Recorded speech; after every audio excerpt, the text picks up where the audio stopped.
Class 10 में 9 chapter है light यानी प्रकाश, जिसमें मुख्य फोकस किया गया है परावर्तन और अपवर्तन पर। तो उसके अभ्यास के कुछ प्रश्नों को हम लोग सॉल्व करते हैं। पहला सवाल है, निम्न में से कौन सा पदार्थ लेंस बनाने के लिए प्रयुक्त नहीं किया जा सकता? ऑप्शन है जल, कांच, प्लास्टिक, मिट्टी। तो यहाँ पर जो 4 ऑप्शन दिया है, जल, कांच, प्लास्टिक, मिट्टी, तो उसमें पहला जो जल, कांच और प्लास्टिक, ये पारदर्शी पदार्थ में गिने जाएंगे, जबकि मिट्टी अपारदर्शी है। कहने का मतलब है मिट्टी से बनी चीज़ों के आर पार हम नहीं देख सकते हैं। और लेंस होने के लिए पदार्थ का पारदर्शी होना बहुत ही आवश्यक है। तो इस वजह से मिट्टी से हम लेंस का निर्माण नहीं कर सकते हैं। तो इसका उत्तर हो जाएगा मिट्टी। किसी बिंब का अवतल दर्पण द्वारा बना प्रतिबिंब आभासी, सीधा तथा बिंब से बड़ा पाया गया। वस्तु की स्थिति कहाँ होनी चाहिए? ऑप्शन है मुख्य फोकस तथा वक्रता केंद्र के बीच। दूसरा ऑप्शन है वक्रता केंद्र पर, सी वक्रता केंद्र से परे, और डी है दर्पण के ध्रुव तथा मुख्य फोकस के बीच। तो हम पहले से जान चुके हैं कि अवतल दर्पण का जो प्रतिबिंब का प्रकृति होता है वो वास्तविक और उल्टा होता है, लेकिन यहाँ प्रतिबिंब आभासी सीधा दिया गया है। तो ऐसे में एक जगह हम रखते हैं वस्तु को, तो प्रकृति जो है प्रतिबिंब का अवतल दर्पण द्वारा आभासी और सीधा होता है, और वो है दर्पण के ध्रुव तथा मुख्य फोकस के बीच, यानी P और F के बीच। तो इस तरह से इस प्रश्न का उत्तर हो जाएगा ऑप्शन डी वाला, दर्पण के ध्रुव तथा मुख्य फोकस के बीच।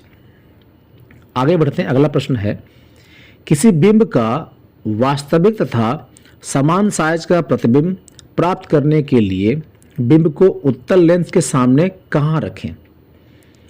लेंस के मुख्य फोकस पर, फोकस दूरी की दुगनी दूरी पर, अनंत पर, और चौथा ऑप्शन है लेंस के प्रकाशिक केंद्र तथा मुख्य फोकस के बीच। तो इस प्रश्न का उत्तर होगा फोकस दूरी की दुगनी दूरी पर, यानी हम वक्रता केंद्र पर रखेंगे। वक्रता केंद्र पर रखने पर प्रतिबिंब की स्थिति बिंब के साइज के समान होती है। अगला प्रश्न है, किसी गोलीय दर्पण तथा किसी पतले गोलीय लेंस दोनों की फोकस दूरियां -15 सेंटीमीटर हैं। दर्पण तथा लेंस संभवतः है। ऑप्शन है दोनों अवतल, दूसरा ऑप्शन दोनों उत्तल, तीसरा ऑप्शन दर्पण अवतल तथा लेंस उत्तल है, डी है दर्पण उत्तल तथा लेंस अवतल। तो यहाँ पर जो निगेटिव है, फोकस दूरी निगेटिव जो है वो अवतल में ही होता है, चाहे वो दर्पण हो चाहे वो लेंस हो, इसलिए दोनों ही अवतल होंगे। चित्र में इसको स्पष्ट रूप से दिखाया गया है, तो इसलिए इसका ऑप्शन होगा सही में दोनों अवतल। किसी दर्पण से आप चाहे कितनी ही दूरी पर खड़े हों, आपका प्रतिबिंब सदैव सीधा प्रतीत होता है। संभवतः दर्पण है। आपके ऑप्शन है केवल समतल, केवल अवतल, केवल उत्तल, या तो समतल अथवा उत्तल। तो इस प्रश्न का उत्तर हो जाएगा या तो समतल अथवा उत्तल। अगला प्रश्न है, किसी शब्दकोश, जिसको हम लोग इंग्लिश में डिक्शनरी बोलते हैं, में पाए गए छोटे अक्षरों को पढ़ते समय आप निम्न में से कौन सा लेंस पसंद करेंगे? 50 सेंटीमीटर फोकस दूरी का एक उत्तल लेंस, 50 सेंटीमीटर फोकस दूरी का एक अवतल लेंस, 5 सेंटीमीटर फोकस दूरी का एक उत्तल लेंस, या फिर 5 सेंटीमीटर फोकस दूरी का एक अवतल लेंस। तो यहाँ देखिए 5 सेंटीमीटर फोकस दूरी का एक उत्तल लेंस आंसर होगा, क्योंकि जितनी कम फोकस दूरी होगी उतनी अधिक आवर्धन क्षमता होती है तथा उत्तल लेंस की आवर्धन क्षमता अवतल लेंस से अधिक होती है। अगला प्रश्न है, 15 सेंटीमीटर फोकस दूरी के एक अवतल दर्पण का उपयोग करके हम किसी बिंब का सीधा प्रतिबिंब बनाना चाहते हैं। बिंब का दर्पण से दूरी का परिसर क्या होना चाहिए? प्रतिबिंब की प्रकृति कैसी है? प्रतिबिंब बिंब से बड़ा है अथवा छोटा?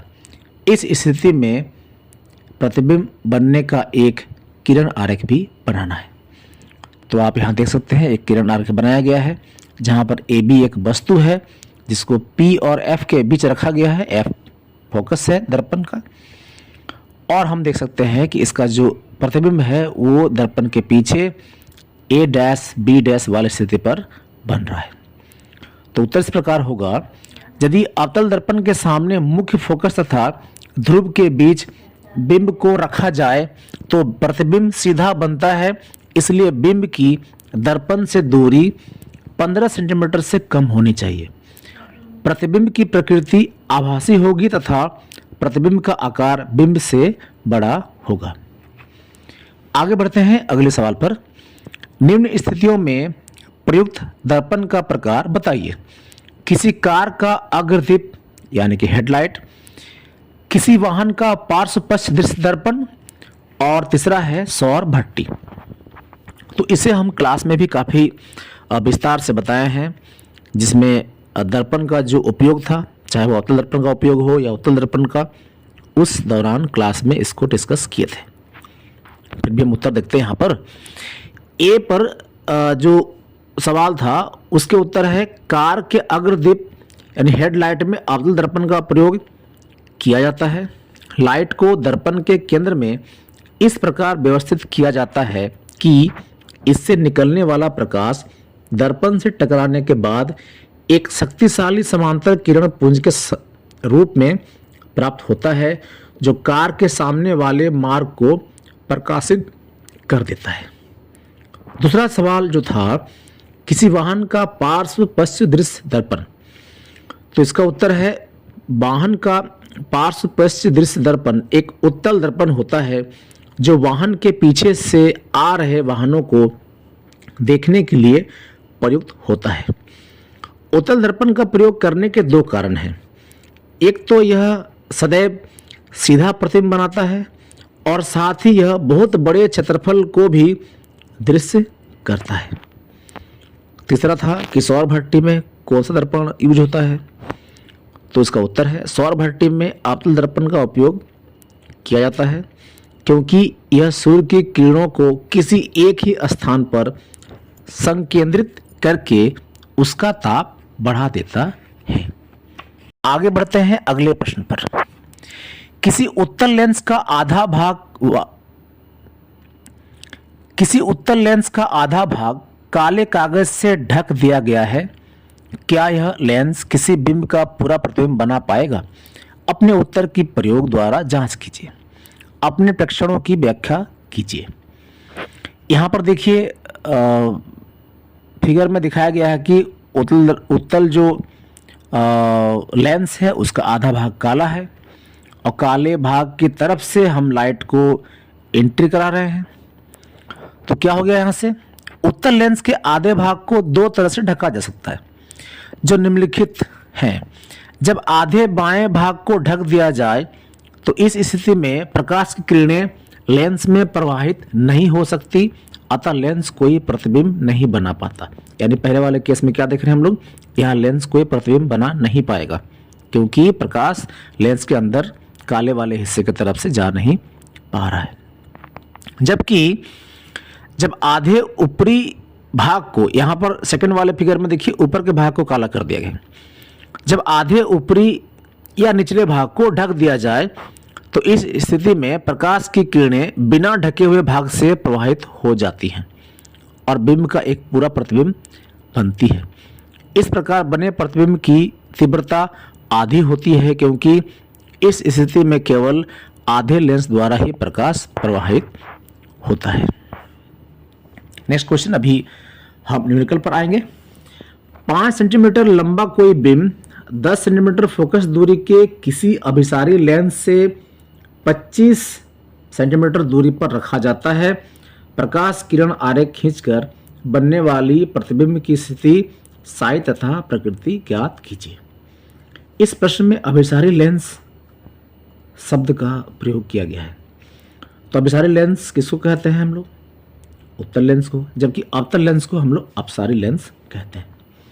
तो यहाँ पर फिगर में देख सकते हैं आप कि एक जो वस्तु है वो ए बी है, 2F यानी कि C से परे उसको रखा गया है और वहाँ से किरण को A से C पर लिया गया है और आप देख सकते हैं कि दर्पण लेंस के पीछे तरफ B' एक प्रतिबिंब बन रहा है जो वस्तु का बिल्कुल उल्टा है। तो बिंब की ऊंचाई 5 सेंटीमीटर, लेंस की फोकस दूरी F दिया यहाँ पर 10 सेंटीमीटर, बिंब की लेंस से दूरी जो कि U है वो है -25 सेंटीमीटर। तो लेंस फॉर्मूला जो है 1/f is equal to 1/v minus 1/u। तो f का वैल्यू 10, v हम निकालेंगे और u का वैल्यू है -25। तो ये जो u का वैल्यू हम -25 ले रहे हैं, जिसमें नेगेटिव साइन आप देख पा रहे हैं, तो इसके लिए चिन्ह परिपाटी वाले क्लास में हम डिस्कस किए थे कि भाई जिधर में लाइट जा रही है, जैसे लाइट यहाँ पर लेफ्ट से राइट दिख रहे हैं, ए से सी की ओर, और आप माप रहे हैं ओ से बी की ओर, तो ऐसे में ये जो मापन है वो लाइट की दिशा का उल्टा हो रहा है, इसलिए इसको नेगेटिव लेंगे। तो इस सवाल में आप देख पा रहे हैं 1/10 इक्वल टू 1/v माइनस 1/-25। इसको आगे सॉल्व करते हैं तो 1/v इक्वल टू कितना हो जाएगा? 1/10 माइनस 1/25। इसका लॉस ले लेंगे, 50 होगा, ऊपर 5 घटाओ 2 होगा, तो 5 घटाओ 2 3, नीचे में 50। तो इसलिए v जो है 1/v 3/50 है, तो v/1 हो जाएगा 50/3, यानी कि v हो गया 50/3 इक्वल टू 16.67 सेंटीमीटर। अब हम निकालेंगे आवर्धन। तो आवर्धन हो जाएगा h1/h2 या फिर v/u। तो h1/5 यानी कि हमारे पास देख सकते हैं कि वस्तु का जो साइज है वो 5 है और प्रतिबिंब का साइज को हम लोग क्या मान लेते हैं? h1। तो h1/5 इक्वल टू v/u। तो v हम निकाल रहे हैं 50/3, जबकि u हमारा -25 है। इस तरह से h1 हो जाएगा -10/3, जो कि आएगा -3.33 सेंटीमीटर। अतः प्रतिबिंब वास्तविक तथा उल्टा होगा। यह लेंस के 16.67 सेंटीमीटर पीछे तथा 3.33 सेंटीमीटर के आकार का होगा। अगला सवाल हम देखते हैं न्यूमेरिकल का। 15 सेंटीमीटर फोकस दूरी का कोई अवतल लेंस किसी बिंब का प्रतिबिंब लेंस से 10 सेंटीमीटर दूरी पर बनाता है। बिंब लेंस से कितने दूरी पर स्थित है? किरण आरेख खींचिए। यहाँ पर किरण आरेख में देख सकते हैं लेंस लिया गया अवतल लेंस और वस्तु रखा है ए बी पर, और यहाँ इसका प्रतिबिंब हम देख पाते हैं कहाँ बन रहा है? ए डैश और बी डैश पर। तो लेंस की फोकस दूरी f बराबर -50 सेंटीमीटर। माइनस क्यों हुआ वो जानते हैं आप, क्योंकि लेफ्ट साइड में ले रहे हैं हम लोग लेंथ। प्रतिबिंब की लेंस से दूरी v बराबर -10 सेंटीमीटर। बिंब की लेंस से दूरी u सेंटीमीटर। तो 1/f is equal to 1/v minus 1/u, ये लेंस फॉर्मूला हो गया। अब अपने अपने मान को रखा गया है, f के जगह -15, v के जगह -10, u अभी हमको निकालनी है। तो 1/u को इधर ले आते हैं तो प्लस हो जाएगा, इधर है 1/-10 और फिर हम लोग -1/15 वहाँ ले जाएंगे तो वो हो जाएगा प्लस। एलसीएम कर लेंगे तो -3 + 2/30 इक्वल टू -1/30। तो u का वैल्यू हो जाएगा -30 सेंटीमीटर। अतः बिंब लेंस से 30 सेंटीमीटर की दूरी पर स्थित है। नेक्स्ट क्वेश्चन, 15 सेंटीमीटर फोकस दूरी के किसी उत्तल दर्पण से कोई बिंब 10 सेंटीमीटर दूरी पर रखा गया है। प्रतिबिंब की स्थिति तथा प्रकृति ज्ञात कीजिए। दिया है दर्पण की फोकस दूरी f बराबर 15 सेंटीमीटर, बिंब की दर्पण से दूरी u बराबर -10 सेंटीमीटर। तो माना प्रतिबिंब दर्पण से दूरी बराबर भी तो यहाँ पर दर्पण सूत्र लगाएंगे 1/f equal to 1/v plus 1/u, और अपने मान को रखने पर एलसीएम वगैरह करके निकालने पर v का वैल्यू आएगा 6 सेंटीमीटर। अतः प्रतिबिंब दर्पण से 6 सेंटीमीटर की दूरी पर दर्पण के पीछे सीधा तथा आभासी होगा। नेक्स्ट क्वेश्चन, एक समतल दर्पण द्वारा उत्पन्न आवर्धन +1 है, इसका क्या अर्थ है? ये क्वेश्चन ध्यान देंगे, मैट्रिक के लिए बहुत ही इंपॉर्टेंट है। तो प्लस चिन्ह इस बात को प्रदर्शित करता है कि प्रतिबिंब सीधा और आभासी है, तथा 1 से हमें यह पता चलता है कि प्रतिबिंब का आकार वस्तु के आकार के बराबर है। नेक्स्ट क्वेश्चन, 5.0 सेंटीमीटर लंबाई का कोई बिंब 30 सेंटीमीटर वक्रता त्रिज्या के किसी उत्तल दर्पण के सामने 27 सेंटीमीटर दूरी पर रखा गया है। प्रतिबिंब की स्थिति, प्रकृति तथा साइज ज्ञात कीजिए। दिया है दर्पण की वक्रता त्रिज्या r 30 सेंटीमीटर, दर्पण की फोकस दूरी f जो कि r/2 होता है 15 सेंटीमीटर, बिंब की लंबाई h 5 सेंटीमीटर, बिंब की दर्पण से दूरी u -20 सेंटीमीटर, माना प्रतिबिंब की दर्पण से दूरी 20 सेंटीमीटर है। तो 1/f equal to 1/v plus 1/u, this implies 1/15 equal to 1/v plus 1/-20, तो 1/v इक्वल टू 1/15 प्लस 1/20, और हम एलसीएम करेंगे, निकालेंगे इसको, तो v का जो वैल्यू आएगा वो 60/7 होगा, जिसे हम 8.6 सेंटीमीटर कहेंगे। अब बढ़ते हैं हम आवर्धन पर। तो यहाँ क्या देखते हैं, h1/5 यानी बिंब का साइज नीचे हो गया वस्तु का size, equal to v/u, -v/u होता है दर्पण के लिए, तो -v में रखेंगे 60/7 और u में रखेंगे -20।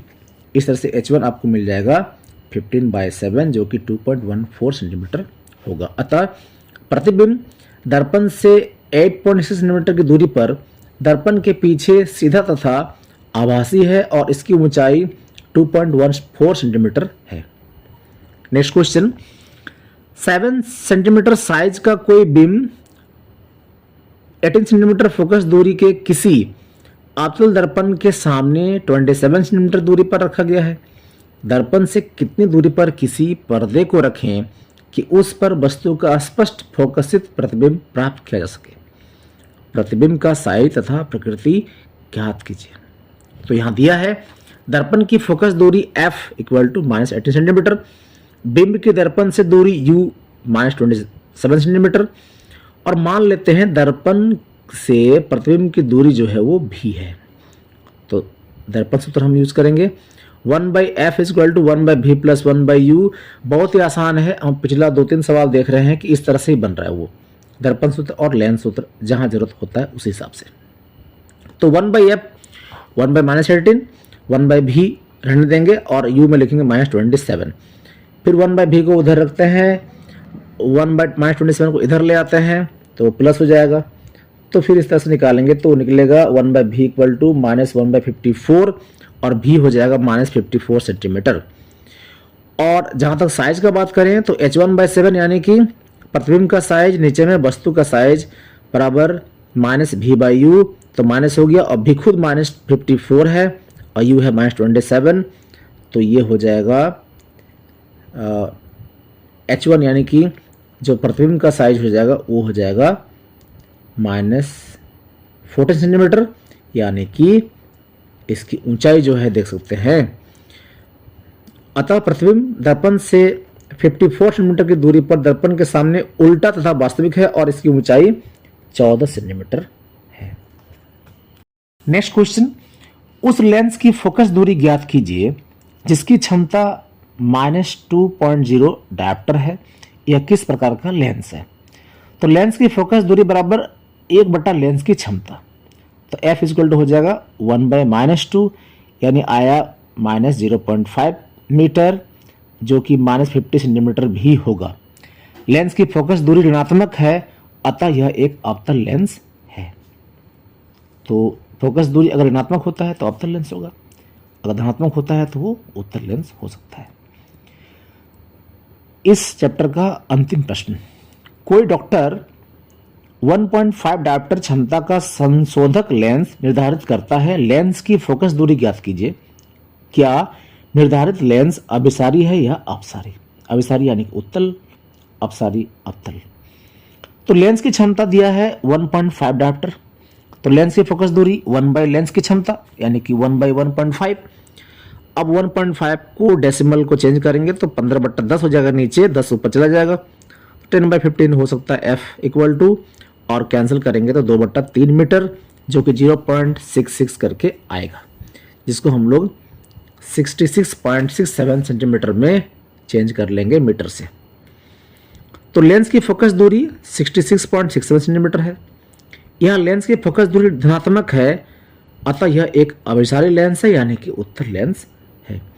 तो विद्यार्थियों, मुझे पूरा उम्मीद है कि आपको इससे बहुत लाभ मिलेगा। आप बढ़िया से अपना मैट्रिक का परीक्षा का तैयारी कीजिए, प्रश्नों के उत्तर को सही तरीके से देने का प्रयत्न हमेशा कीजिए, आपकी हैंडराइटिंग अच्छी रखिए, निश्चित ही आपको सफलता मिलेगी। और आपके जो भी गुरुजन जो भी बोलते हैं, जो भी शिक्षक शिक्षिकाएं स्कूल में क्लास में जो भी बोलते हैं, उनके बातों को गौर करिए।